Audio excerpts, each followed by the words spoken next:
Episode के starting में हमें बताया जाता है कि डीमन किंग ने 72 डीमंस को एक टास्क दिया था, ह्यूमन वर्ल्ड को डिस्ट्रॉय करना, और जो भी डीमन इस टास्क में पास हो जाएगा उसे डीमन किंग का टाइटल मिलेगा और उन सभी डीमंस किंग को ग्रेट डीमन किंग ऑस्ट्रेलिया की तरफ से उन्हें स्पेशल पावर भी दी जाएगी। और जिसके बाद हमारा सीन शिफ्ट होता है जहाँ पर हम एक लड़के को देखते हैं जो कि वो भी एक डीमन किंग होता है और हम देखते हैं कि वो लड़का अपने हाथों की तरफ देख रहा होता है और वो कुछ सोच रहा होता है। जिसके बाद वो अपने मेट को बोलता है कि लिलिथ आखिर मुझे कौन सी पावर मिलने वाली है। और जिसके बाद हम लिलिथ को देखते हैं जो कि काफी इज्जत से इस लड़के को डीमन किंग कैरस करके पुकारती है और उससे बोलती है कि आपको जो पावर मिली है वो लक का पावर है। और जिससे कैरस काफी गुस्सा हो जाता है और उससे बोलता है कि आखिर तुम क्या बकवास कर रही हो और क्या ये पावर कोई सेंस बना रही है कि डीमन के पास एक लक का पावर होगा। उन्हें मुझे ऐसी पावर देनी चाहिए थी जिससे मैं किसी भी एलिमेंट को अपने इच्छा अनुसार कंट्रोल कर पाता, नहीं तो कुछ ऐसा जिससे मेरी नॉलेज इनफिनिट हो जाती। और लिलिथ थोड़ा इमेजिन करो अगर मैं ह्यूमंस के सामने एज ए डीमन किंग और मैं अपने पावर को शो करूँ जो कि लक का हो, अगर कैसा लगेगा। और उससे भी बड़ी बात ये है कि अगर मैं कोई हीरो से भिड़ गया तो, और अगर मैं अपनी पावर को यूज करूंगा तो हीरो तो मुझ पर हंसेगा और क्या मेरी पावर चेंज हो सकती है। और जिस पर लिलिथ कैरस को बोलते कि नहीं मुझे माफ कीजिएगा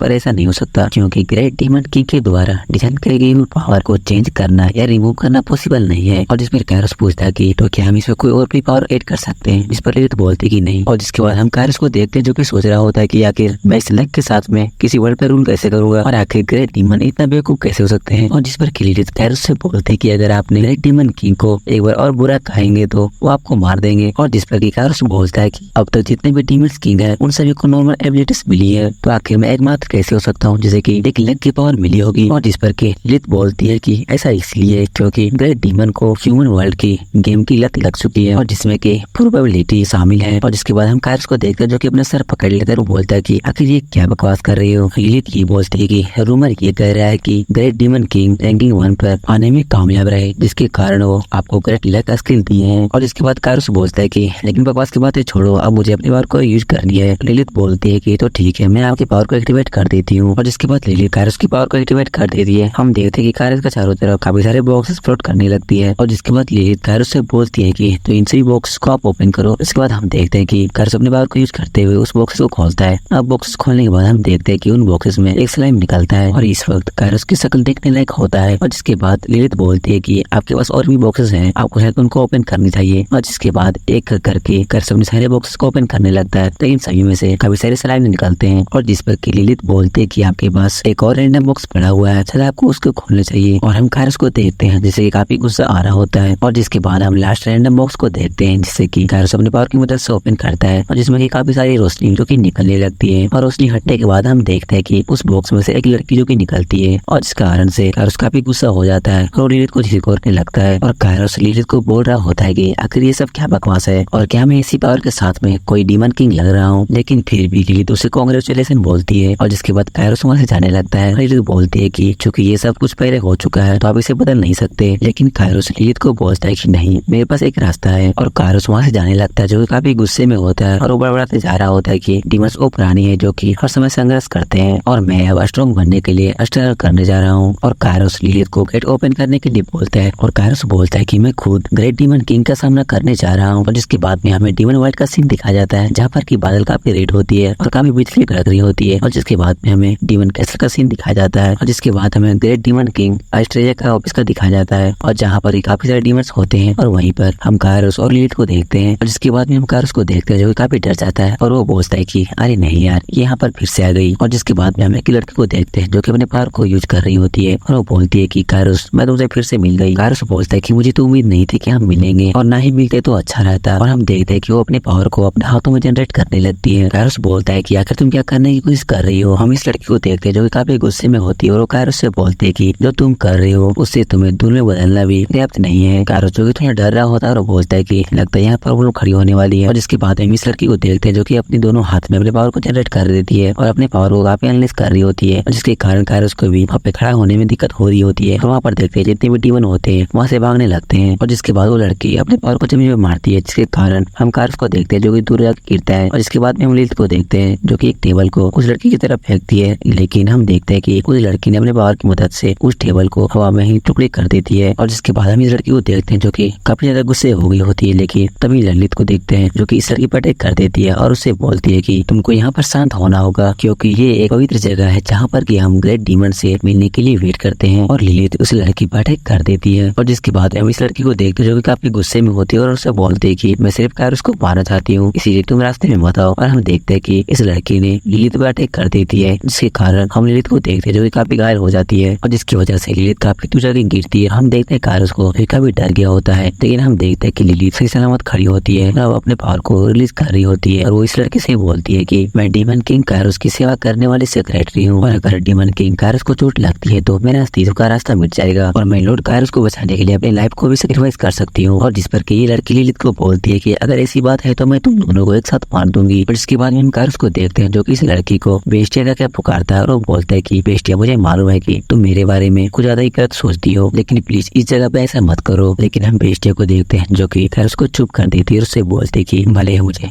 ग्रेट डीमन किंग सजा क्यों न दे दे, फिर मैं तुम्हें यहाँ पर नहीं छोड़ूंगी। और कायरोस जो कि सोच रहा होता है कि अगर मैं उससे अभी फाइट करूंगा तो डेफिनेटली मैं उससे हार जाऊंगा, खैर कुछ भी हो, लेकिन मैं भी एक डीमन किंग हूँ और ये मेरे लिए काफी डिसरिस्पेक्ट है। इसके बाद में हम देखते हैं कायरोस को जो कि अपने हाथ को बंद करने लगता है और वेस्टेज जो कि अपने पावर को कुछ ज्यादा ही यूज कर रही होती है, जिसके कारण हम लिलित और कायरोस को देखते हैं जिससे काफी तकलीफ हो रही होती है। और जिसके बाद की लिलित वेस्टेज से पूछती है कि अगर तुम हो क्या चीज और अगर तुम हो कौन। और इधर हम वेस्टेज को देखते हैं जो कि अपने पावर को जनरेट कर रही होती है और वो लिलित से बोलती है कि मैं एक रूलर हूँ जो कि अर्थ रीजन में 10th रीजन को रूल करती हूँ। बेस्टिया कौन फॉर्टिया, मैं वही हूँ। लिलित बेस्टिया के ओरिजिन जानकर काफी शौक में होती है और उससे बोलती है कि तो क्या तुम 4 रूलर में से एक हो। और जिसके बाद हमें बताया जाता है कि टोटल 72 डीमन किंग है, हालांकि दुनिया के आधे से अधिक हिस्सों पे उनका रूल है और वो ओनली 4 लोग हैं। और जिसके बाद हमें उनके बारे में बताया जाता है, पहला कैपेरिया बोर्डोस जो कि निराश और शौक का डीमन किंग है। दूसरा जो कि एक लड़की होती है जिसका की नाम रूबी रेना मालमस होती है जो कि निराश और दुख की डीमन किंग है। और तीसरा सोट्रा कोरोस जो कि एंजॉय और मैडनेस का डीमन किंग है।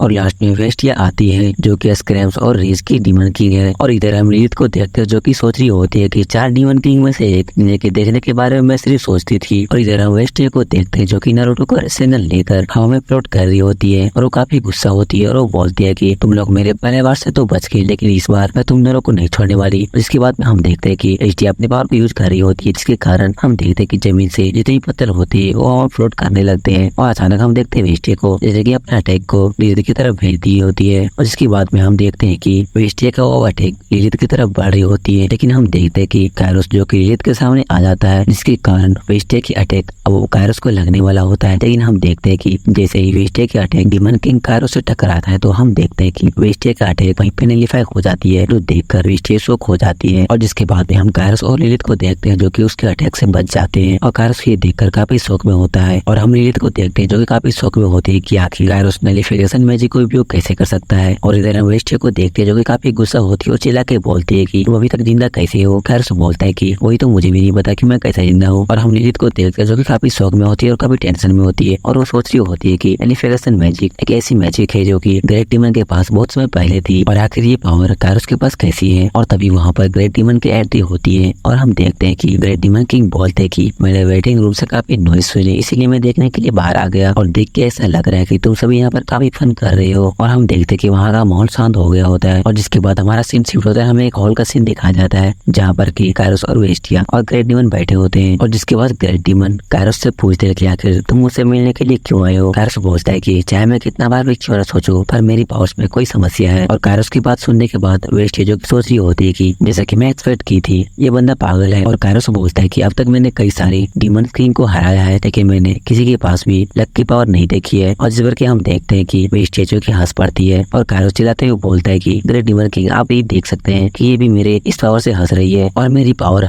मेरे लिए ग्रेट सिर्फ इंसल्ट पैदा करने वाली है, जो कि काफी सारे रैंडम बॉक्स देती है और ये काफी कॉम्प्लिकेटेड है और जिसमें से निकलने वाली चीजें काफी बेकार होती है। ग्रेट डीमन किंग कायरोस से बोलते हैं कि तो तुम चाहते हो कि मैं तुम्हारा पावर को चेंज कर दूं। कायरोस बोलता है कि हाँ मैं यही चाहता हूँ। और जिस पर कि ग्रेट डीमन किंग बोलते हैं कि लेकिन मैं तुम्हारे इस केस को रिफ्यूज करता हूँ। कायरोस बोलता है कि लेकिन क्यों। ग्रेट डीमन किंग बोलते हैं कि ऐसा इसलिए क्योंकि मैं काफी उब चुका हूँ और मुझे लगता है कि तुम्हें इस पावर के साथ में खेलते देखकर मुझे काफी मजा आने वाला है। कायरोस जो कि काफी गुस्सा हो जाता है और बोलता है कि क्या आप अपने मनोरंजन के लिए अब मुझे ऐसे बेकार से पावर कैसे दे सकते हैं। और जिस पर कि ग्रेट डीमन बोलते हैं कि लेकिन मैं तुम्हें इस पर कुछ दे सकता हूँ। और ये सुनने के बाद कायरोस काफी उत्सुक हो जाता है और साथ ही में वेस्टिया भी काफी ध्यान से सुनने लगती है कि आखिर कायरोस को क्या मिलने वाला है। और जिसके बाद ग्रेट डीमन किंग बोलते हैं कि तो डीमन किंग कायरोस और वेस्टिया ग्रेट डीमन किंग से अपना नाम सुनने के बाद वेस्टिया काफी डर जाती है, वहाँ पे खड़े हो जाती है। और जिसके बाद में हम ग्रेट डीमन किंग को देखते जो कि काफी गुस्सा हो जाते हैं और वो अपने पावर को यूज करने लगते हैं और वो बोलते हैं कि तुमने मुझे मेरे ऑफिस के सामने डिसरिस्पेक्ट किया और अगर मैं तुम्हें वो स्किल नहीं देता जैसे कि तुम वहाँ पे यूज करने वाली थी तो तुम क्या करती। और हम देखते हैं कि ग्रेट डीमन किंग ने उसे अपने सगिंग पावर की मदद से हवा में बांध रखा होता है। वो बेस्टिया जिसे कभी काफी दर्द हो रहा होता है और वह हवा में ग्रेट डीमन किंग से माफी मांग रही होती है। ग्रेट डीमन किंग काफी गुस्से में होते हैं। वो बेस्टिया से बोलते हैं कि जो तुमने पहले किया उससे तुम तो मरने के लायक हो। बेस्टिया बोलती है कि प्लीज मुझे इस चीज को सुधारने के लिए एक मौका चाहिए। और जिसके बाद हम ग्रेट डीमन किंग को देखकर जो कि वेस्टिया को छोड़ देते हैं और वेस्टिया सीधा जाकर जमीन पे गिरती है और आज से तुम्हारी डीमन किंग की टाइटल को छीनी जाती है और तुम्हारी पोजीशन को किसी सब्स्टिट्यूट को दी जाएगी। वेस्टिया जो कि इस चीज से काफी दुखी होती है और आज से तुम कायरोस के सबऑर्डिनेट बन जाओगे। तो किंग ऑफ गुस्सा और घमंड, आज से तुम डीमन किंग कायरोस का ऑर्डर का पालन करोगी। और जिस बात से हम देखते हैं कि कायरोस के साथ साथ वेस्टिया भी काफी शौक में होती है और मुझे आशा है कि तुम लोगों को इस बात से कोई दिक्कत नहीं होगी। और जिसके बाद ग्रेट डीमन किंग वहाँ से चले जाते हैं और जिसके बाद हमारा सीन शिफ्ट होता है, हमें कायरोस को दिखाया जाता है जो कि अपने बेड पे सोया होता है। और जिसके बाद कायरोस की आंखें खुलती है और जब अपने बेड पे उठता है तो उसके सामने वेस्टिया होती है जो कि उनकी सलाइम को पकड़ के खड़ी होती है। और इस बात से कायरोस जो कि काफी शौक में होता है वो बोलता नहीं यार आखिर मेरे सामने क्या कर रही है। और जिसके बाद हम वेस्टिया को देखते हैं जो कि कायरोस को गलत मारता है और उससे बोलता है कि काफी गुस्से में होती है। वो बोलती है कि मैं तुम्हें एक्सेप्ट नहीं कर सकती। और हम लिलिथ को देखते हैं जो कि वेस्टिया को शांत करने की कोशिश कर रही होती है और कायरोस जो कि सोच रहा होता है कि इसमें मेरी क्या गलती है, सारी गलती तुम्हारी है और अब तुम्हें इससे भुगतना पड़ेगा। वेस्टिया शांत होने के बाद बोलती है कि आखिर हम एक साथ कैसे रह सकते हैं। और लिलिथ बोलती है कि लेकिन हम ग्रेट डीमन के डिसीजन को चेंज भी नहीं कर सकते और इसीलिए आपको एक कमरा तय करना होगा। इसके बाद लिलिथ बताती है कि अभी आप जिस कमरे में बैठे हैं वो डीमन किंग कायरोस के बेडरूम और ऑफिस भी है और नीचे वाला कमरा मेरा है और ये एटिक वाला रूम स्लाइम्स और अस्क्यूबस जो कि इस्तेमाल करते हैं। और जिसके बाद में हम इस लड़की को देखते हैं जो कि बोलती है डीमन किंग और वो काफी खुश हो जाती है और वो कायरोस के गले में लग जाती है। तो ऐसे वही लड़की जो कि कायरोस के रैंडम बॉक्स से निकली है और ये लड़की सीधा जाके कायरोस के मुंह पे चिपक जाती है। कायरोस बोलता है कि आखिर ये क्या बकवास है और कायरोस जो कि काफी निराश होता है कि एक और परेशानी मेरे गले लग गई। कायरोस लिलिथ से पूछता है कि आखिर ये अचानक ऐसा क्यों कर रही है और ये सारे भी लक रैंडम बॉक्स के सारे मॉन्स्टर डीमन किंग के अधीन है। सही मायने में ये सभी आपके सर्वेंट है और इसीलिए वो आपके साथ चिपके रहते हैं। और इसके बाद हम देखते हैं कि काफी सारे स्लाइम कायरोस की तरफ आने लगते हैं लेकिन हम देखते हैं कायरोस को जो कि उन्हें एक लात मारकर उन्हें दूर फेंक देता है। और कायरोस बोलता है कि आखिर इनके पास एबिलिटी क्या है। और इधर हम इस मॉन्स्टर गर्ल को देखते हैं जो कि कायरोस के बाद वो खा रही थी और उसे पूरी तरह से उखाड़ देती है और जिसके कारण कायरोस काफी गुस्सा हो जाता है और वो बोलता है कि आखिर तुम क्या कर रही हो और सबसे पहले तुम मेरा बाल खाना बंद करो। और हम देखते हैं मॉन्स्टर गर्ल को जो कि अभी भी मुस्कुरा रही होती है और तभी कायरोस को कुछ याद आता है और वो बेस्टिया की तरफ देखता है और वो बेस्टिया से बोलता है कि काफी दुख की बात है कि तुमने मेरी बात नहीं मानी